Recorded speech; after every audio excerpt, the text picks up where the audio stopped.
তো গাড়ি রাখতে চাইতেছেন না, তার জন্য আপনার অপশন আছে দুইটা। এক, কোম্পানিতে রিটার্ন করবেন কন্ট্রাক্ট ক্যান্সেল করে। দুই, সেটা হচ্ছে অন্য কারো নামে ট্রান্সফার করবেন। তো অন্য কারো নামে ট্রান্সফার করতে কত টাকা লাগে আর কোম্পানিতে ট্রান্সফার করতে কত টাকা লাগে এটা আমি আপনাদেরকে একটু বোঝাই। কিস্তির গাড়ি অ্যাক্সিডেন্ট হলে আপনাকে কী করতে হবে সেটা আমি আপনাদেরকে একটু বলি। আসসালামু আলাইকুম সবাইকে, সবাই কেমন আছেন? আশা করি ভালো আছেন। আমি আপনাদেরকে ভিডিও বানায় দেখাইছি 0% ডাউন পেমেন্টে কীভাবে গাড়ি নেবেন, এবং গাড়ি আপনাদেরকে নেওয়া দেখাইলাম। এখন আপনাদেরকে দেখাবো গাড়ি কীভাবে রিটার্ন করবেন। জি গাইস, আমি আমার গাড়ি এখন রিটার্ন করব। কেন করব, কিভাবে করব সেটা আপনাদের সাথে ইনশাল্লাহ শেয়ার করব। আজকে আপাতত আমি আপনাদের সাথে শেয়ার করব আমি কেন রিটার্ন করতেছি, আর রিটার্ন করতে গেলে কি কি লাগে, কি কি করতে হবে, কয়টা অপশন আছে আপনার কাছে। আপনার হাতে দুইটা অপশন আছে আপনার গাড়ি রিটার্ন করার জন্য। পাশাপাশি আমি এটা বলতেছি পাশাপাশি আরও দুইটা টপিকে কথা বলবো। সেটা হচ্ছে আপনারা যারা গাড়ি অলরেডি নিয়ে নিছেন, গাড়ি অ্যাক্সিডেন্ট হলে আপনারা কী করবেন সেটা আমি আপনাদেরকে বলবো। 2 নাম্বার হচ্ছে যারা অলরেডি আমার ভিডিও দেখছেন, গাড়ি নেওয়ার জন্য প্ল্যান করতেছেন, তাদের উদ্দেশ্যে আমার কিছু পরামর্শ থাকবে। সেটা পরামর্শ, জাস্ট অনলি পরামর্শ। তো প্রথমত আমি গাড়ি কেন রিটার্ন করতেছি আমি আপনাদেরকে বলি। সেটা আমি গাড়ি মূলত নিয়েছিলাম ফুড ডেলিভারি করার জন্য। ফুড ডেলিভারি প্লাস আমাদের কোম্পানির লোক বা টিকসিটুক মানে এয়ারপোর্ট পাশাপাশি মানে একটু টিপ মারা আর কি। ভাবছিলাম যে কিস্তির টাকা তো উঠে যাবে, কিন্তু না ভাই, আমি মানে সময় দিতে পারি না, বা ফুড ডেলিভারি কাজ করা খুবই টাফ আমার পক্ষে। টাফ অনেকেই করতেছে, টাফ ভাই, আসলেই টাফ। গরম, আবার মানুষের কথা শুনতে হয়, মানে নানান ঝামেলা। তো এই কারণে মানে আমার মূল কারণ হচ্ছে আমি কিস্তিটা আমার দেওয়া খুবই প্যারা হয়ে যেতেছে। তো যার কারণে এখন আবার আমি ভাবছি যে 2-3 বছরের ভিতরে আমি আবার দেশে চলে যাবো ইনশাআল্লাহ। তো সব মিলে কিস্তিটা দেওয়া প্যারা হয়ে যেতেছে। সো গাইজ, যারা আপনারা গাড়ি এখনও নেন নাই বা নেওয়ার প্ল্যান করতেছেন, তাদের উদ্দেশ্যে আমি ওই যে কথাটা সেটা আমি বলি। যারা গাড়ি এখনও নেন নাই, ভিডিও দেখছেন, সেটা হচ্ছে গাড়ি কিনেন, কাজ করেন, সমস্যা নেই, কিন্তু কিস্তিতে না নেওয়াই ভালো। আপনারা ক্যাশে নিতে পারেন, ডাইরেক্ট ক্যাশ 18,000, 20,000, 25,000 গাড়ি পাওয়া যায় ডাইরেক্ট ক্যাশ। আপনি ক্যাশ না থাকলে আপনি বাংলাদেশ থেকে কিস্তি ওঠান বা লোন ওঠান, কিছু একটা ওঠায় যে কোনোভাবে এই দেশ থেকে ক্যাশে কেনেন। ওই দেখেন কি করতেছে বিড়াল। যাই হোক, কী যেন বলতেছিলাম, বাংলাদেশ থেকে কিস্তিতে বা যেভাবে হোক টাকা আনেন, বা এই দেশ থেকে অনেক কোম্পানিতে আছে ভালো, কোম্পানি টাকা দেয়, কোম্পানি থেকে টাকা নিয়ে নিতে পারেন, বা যে কোনোভাবে টাকা নিয়ে গাড়ি কিনে তারপরে সেটা আস্তে আস্তে পে করে দেন, সমস্যা নেই। ওটা তো শেষ হয়ে গেল। যেটা 2 নাম্বার বলছিলাম সেটা আপাতত আগেই বলে দিলাম। আর এখন আপনি যদি গাড়ি আপনি রিটার্ন করতে চাইতেছেন, বা মানে আপনি গাড়ি রাখতে চাইতেছেন না, তো গাড়ি রাখতে চাইতেছেন না, তার জন্য আপনার অপশন আছে দুইটা। এক, কোম্পানিতে রিটার্ন করবেন কন্ট্রাক্ট ক্যান্সেল করে।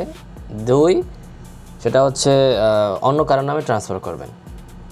তো অন্য কারো নামে ট্রান্সফার করতে কত টাকা লাগে আর কোম্পানিতে ট্রান্সফার করতে কত টাকা লাগে এটা আমি আপনাদেরকে একটু বোঝাই। কোম্পানিতে ট্রান্সফার করতে গেলে এটা ভ্যারি করবে আপনার গাড়ি নেওয়ার সময় কীরকম কন্ডিশন ছিল আর এখন কীরকম কন্ডিশন আছে। আপনার গাড়ি নেওয়ার সময় কি প্রাইস ছিল আর এখন কি প্রাইস আছে, প্লাস আপনি কত মাস পে করছেন, কত বছর পে করছেন, এইটা মানে হিসাব টিসাব মিলায়া মানে মোটামুটি ভালোই দিতে হবে আশা করি। আমার যেমন 15 মাস হয়েছে, আমার তো মনে হইতেছে 5 থেকে 10,000 রিয়াল আমাকে তাদেরকে দিতে হবে। তো এর মধ্যে আরেক দ্বিতীয় অপশনটা হচ্ছে আপনি অন্য কারো নামে ট্রান্সফার করবেন। অন্য কারো নামে ট্রান্সফার করতে কত টাকা লাগবে? 4,000 রিয়াল। আমাকে এক ভাই বললো, ভাই নাম ট্রান্সফার করতে এত টাকা লাগে? আমি বলি, ভাই আমি আব্দুল লাতিফ জামিল গেছিলাম, তারা আমাকে এটা বলছে 4,000 রিয়াল। এখন ওইখানে যাওয়ার পরে না আমি জানতে পারবো যে আসলে কত টাকা লাগতেছে, সেটা আমি আপনাদের সাথে শেয়ার করব। সো যদি জানতে চান, এটা আনুমানিক আগামী মাসের 2-3 তারিখ, 3-4-5 তারিখের ভিতরে ইনশাল্লাহ আমি অন্য কারো নামে ট্রান্সফার করে দেবো, তার সাথে আমার অলরেডি কথা হয়েছে। এখানে ভাই পুরাই আমার লস। এখানে আমি 16 মাস পে করছি, আবার যাকে আমি গাড়ি দিতেছি সে শুধু আমাকে 1500 টাকা দেবে। এটা আপনি যদি হয়ে থাকেন, আপনি যাকে দিবেন তার সাথে আপনি কথা বলে নেবেন। এখন আমার কাছে আর অপশন নাই, আমার যত দেরি হবে তত পে করতে হবে। এর থেকে ভালো আমার 2-3 হাজার 2,500 যাই যাক অ্যাটলিস্ট কিস্তির এই ঝামেলা থেকে বাঁচি, কারণ আমার কাজ নাই। আমার যদি কাজ থাকতো গাড়ি কিস্তি দেওয়া কোনো ব্যাপারই ছিল না, এটা তো সমস্যা না। সো মূল কথা হচ্ছে যারা কিস্তি দিতে হিমশিম খাইতে পারেন, নেওয়ার আগে একটু বুঝা নিয়েন। আমার মতো ফুল টাইম কইরা মানে পার্ট টাইম কইরা যদি স্যালারি ভালো থাকে 3-4 হাজার হয়, ওকে ওয়েলকাম, সমস্যা। ভাইয়ারা যেটা বলতেছিলাম যে আরেকটা টপিক বাকি রয়েছে, যে গাড়ি কিস্তির গাড়ি অ্যাক্সিডেন্ট হলে আপনাকে কি করতে হবে সেটা আমি আপনাদেরকে একটু বলি। যেটা নর্মালি অ্যাক্সিডেন্ট হলে যেটা আপনাকে করতে হয়, নাজিম বা পুলিশকে কল দিতে হয়, তারা রিপোর্ট বানাবে। রিপোর্ট বানানোর পর আপনাকে তাকদীর যেতে হবে। তাকদীর ওইখানে একটা রিপোর্ট বানাতে হবে, একটা ওখানে গেলেই বুঝবেন তাকদীর। একটু আপনার একটু ঘাটাঘাটি করেন তাকদীর জিনিসটা কি। তাকদীর থেকে আপনাকে যেতে হবে আপনার যে গাড়ির যে ইন্স্যুরেন্স, আপনার যে ইন্স্যুরেন্সটা, সেই ইন্স্যুরেন্স কোম্পানিতে যেতে হবে ওই তাকদীরের কাগজটা নিয়ে। তারপরে তাকদীর থেকে আপনাকে যেতে হবে যে টয়োটার যে আব্দুল লাতিফ জামিলের অটো হাব নামে একটা অটো হাব, গুগল ম্যাপে সার্চ দিলেই পাবেন অটো হাব। ওইখানে যেতে হবে। ওইখানে অবশ্যই যাওয়ার আগে ওনাদের ওয়ার্কিং টাইম, তারপরে